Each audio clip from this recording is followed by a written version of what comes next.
नहीं, मुझे यकीन है कि इलेक्शन जो है ना, इलेक्शन आपको वो पता हमारे है हमारे हमारे हमारे आर्मी चीफ साहब भी चाहेंगे कि इलेक्शन, वो खुद कहते हैं कि मुनसफाना हो। उन्होंने वो पैगाम भी दिया कि इलेक्शन मुनसफाना हो और इंशाल्लाह। हमारे निगरान वज़ीर आज़म साहब ने कहा, मंसूर अली खान ने उनका इंटरव्यू किया, उसमें उन्होंने बात की कि पाकिस्तान तहरीक इंसाफ एक सियासी जमात है, उसे इलेक्शन लड़ने का हक है, उस पर वर्कर्स कन्वेंशन अगर वो करना चाहती है उसका भी वो इनेकाद कर सकती है। कागजात नामजदगी जमा करवाने में अगर कोई हडल्स है, हम सूबाई हुकूमतों से पूछेंगे कि ऐसा मंजरनामा क्यों है, ये उनकी तरफ से है। उन्होंने कहा कोई पाबंदी नहीं है, सबके लिए बराबर। बिल्कुल इसी तरह देखें, ऊपर से बड़ी मजे वाली बात है यार, अभी तो मैंने जिस तरह कहा कि मैदान लगना है, उन्होंने तो ये भी कहा मैं लाहौर गया तो मुझे अक्सर पीटीआई के झंडे आज मैं एक चीज की बड़ी मजम्मत करूंगा यार। क्या सर, बाकी आपको इख्तलाफ हो सकता है, हर चीज हो सकती है यार। आज चौधरी परवेज लाई की बीवी के साथ जो हुआ ये नहीं होना चाहिए था।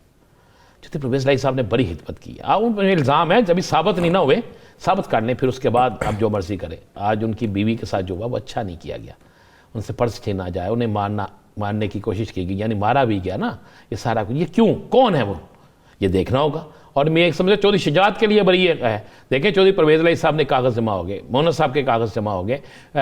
इलेक्शन में कौन जीतता है, कौन हारता है, कौन अहल है, कौन नाअहल है, ये फैसला तो बाद में होगा ना, सारी चीज़ें। लेकिन ये बनता नहीं था जो आज हुआ है। ये मैं समझता हूँ कि हर सियासी जमात के लीडर से लेकर कारकुन तक की इज्जत होनी चाहिए। ये क्या रवाज पर गया है? क्या इससे इलेक्शन आप समझते हैं कि बिल्कुल पुरअमन हो सकेंगे? हुकूमत का काम इलेक्शन पुरअमन कराने के लिए जितना सिक्योरिटी देनी है वो वही है। आप फौज तैनात कर देंगे, बिल्कुल करेंगे, उनका फर्ज है, वो आएंगे, हमेशा हर मुश्किल में आते हैं। लेकिन लड़ाई झगड़े तो उन्होंने नहीं रोकने ना, जो पोलिंग के बाहर हैं, जो गली मोहल्लों में हो रहे हैं, जो यहां पे कागजात नामजदगी के वक्त हो रहे हैं, उसका कौन जिम्मेदार है?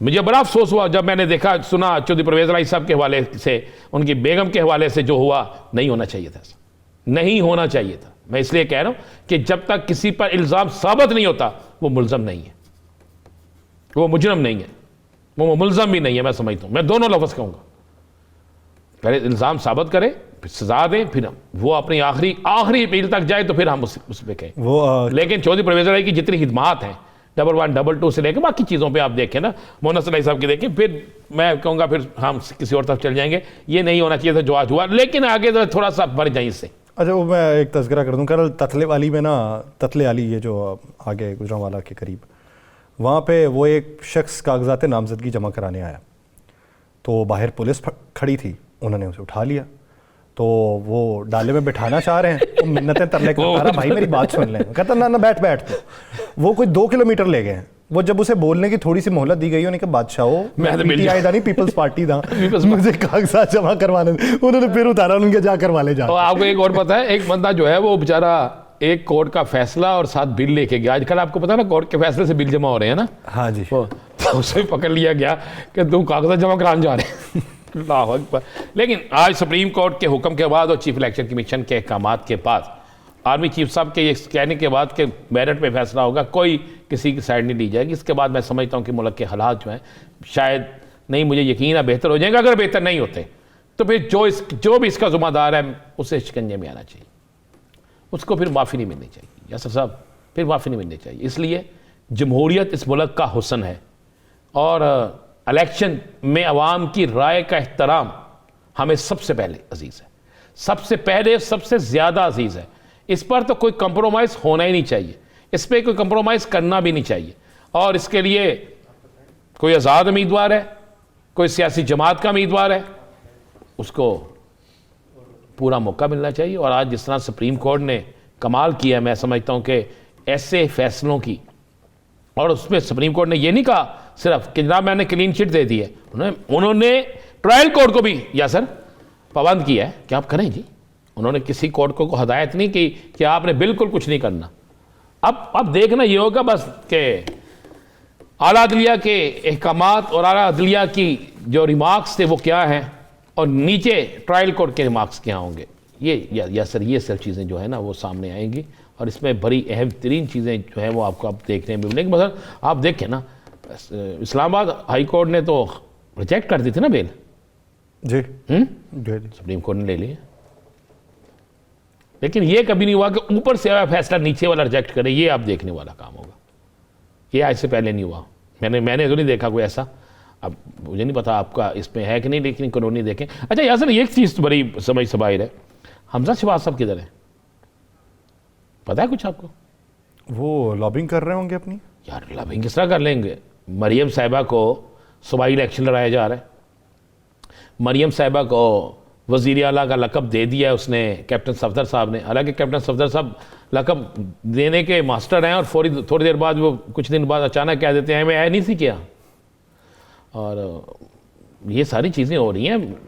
हमजा साहब बिल्कुल, उन्होंने मानसहरा की बहू कहा ना वज़ीर आला। हाँ जी, और उसके बाद शहबाज शरीफ साहब ने भी सूबाई कागज़ जमा करा दिए हैं, मैंने ये सुना था। वैसे हैरत बात है, तो ऊपर से बंदा नीचे नहीं आता, हाँ, नीचे से ऊपर जाता है। यानी ये हमने देखा है कि कोई अगर वज़ीर आज़म रहा है तो चेयरमैन सेनेट बना दिया गया उसे, या स्पीकर कौमी असम्बली बना दिया गया। वज़ीर आला हो तो वो स्पीकर कौमी असम्बली बन जाता है। लेकिन ये पहली बार देखने को मिलेगा कि वज़ीर आज़म की नशिस्त पे बैठा हुआ शख्स जो है वो अगले इलेक्शन के बाद सूबाई सतह पे कहीं पे बैठा हो। ये पहली बार होगा, हमने तो नहीं कभी सुना नहीं। ऊपर से एक और नया रफर पड़ गया भाई, क्या वो तरीके इस्तेकाम पाकिस्तान और नून लीग की राहें जुदा होती नजर आ रही हैं। तो वो जाहिर बात है अलीम खान साहब वो उससे पीछे नहीं हट रहे हैं। वो कहते हैं जी हमारी तरफ से तो यही उम्मीदवार नहीं, क्यों पीछे हटे? मुझे एक बात बताएं, वो क्यों पीछे हटे? एक सवाल है ना, उनके पास उम्मीदवार हैं, वो दे रहे हैं। आप जब किसी से इत्तेहाद करने जा रहे हैं तो फिर दें उनको हिस्सा। नहीं, कैसे देंगे राणा साहब? वैसे ही देना जिस तरह उनसे लिया था। अलीम खान साहब कुर्बानी भी तो उन्होंने दी थी ना, छोड़ दे। अब कुर्बानी दी साहब की दे दें, साद रफीक साहब की कुर्बानी दे दें, कोई और हल्के दे दें, कोई और हल्के दे दें, वो जाएंगे। जाएंगे। आप समझते हैं कि अलीम खान साहब किसी और हल्के में चले जाएंगे? अलीम खान साहब नहीं मैं कह रहा, आपने इनके बंदे चले जाए। फरूख हबीब किसी और हल्के में चले जाएंगे। अल्लाह, अच्छा वो किसी भी में चला जाए, बेचारा है मेरा दोस्त ही, अब नहीं वो जीतता। आन चौधरी साहब किसी और हल्के में चले जाएंगे। और इन जिनके आप नाम ले रहे हैं ना सारे, देखिए आप, वो जीतते हैं या हारते हैं, मैं फिर वही कह रहा हूँ, जब आपने कमिटमेंट कर लिया है तो फिर दें ना भाई, उन्हें क्यों नहीं देते? बातचीत हो रही थी ब्रेक से पहले कि कितनी जमातें ऐसी हैं जो अपने हकीकी कारकुनान को टिकट देती हैं जो इलेक्शन में आ सकें।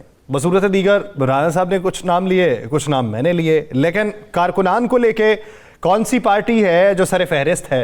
तो पाकिस्तान मुस्लिम लीग नून के रहनुमा राना एहसान अफजल साहब ने हमें ज्वाइन किया। राना एहसान साहब बहुत शुक्रिया आपके वक्त का। राना एहसान साहब, आप पार्टी वर्कर हैं, आपके वालिद भी रहे, आपको टिकट मिल गया? जी अभी तक पार्टी टिकट्स जो हैं वो अनाउंस नहीं हुए। अभी किसी एक फर्द को भी पार्टी टिकट अनाउंस नहीं हुआ। मुमकिन तौर पे मंगल की तारीख को जो है कहा जा रहा है, मंगल बुध को पार्टी टिकट्स की अनाउंसमेंट्स जो है वो शुरू हो जाएंगी। अच्छा, कैसे रहे आपके मैंने देखा आपके, और कुछ थोड़ा सा हिस्सा ये दिखा देते हैं, अपने कैमरामैन से भेज देते हैं हमें, अंदर की खबर फिर हमें बाद में मिलती रहती है किसी न किसी जराए से। कैसे रहे इंटरव्यू आप लोगों के, खासकर फैसलाबाद डिवीजन के? देखिए, इंटरव्यूज तो 100 के करीब एप्लीकेंट्स थे, कोई 31 सीटों के लिए, 33 सीटों के लिए 100 से ज्यादा थे। तो हर बंदे को 1 से 2 मिनट मिलते हैं अपना जो है वो इंट्रोडक्शन कराने के लिए। तो ये एक बड़ी कम्बरसम और लंबी प्रोसेस थी जो 6-7 घंटे पे हुई मुकम्मल।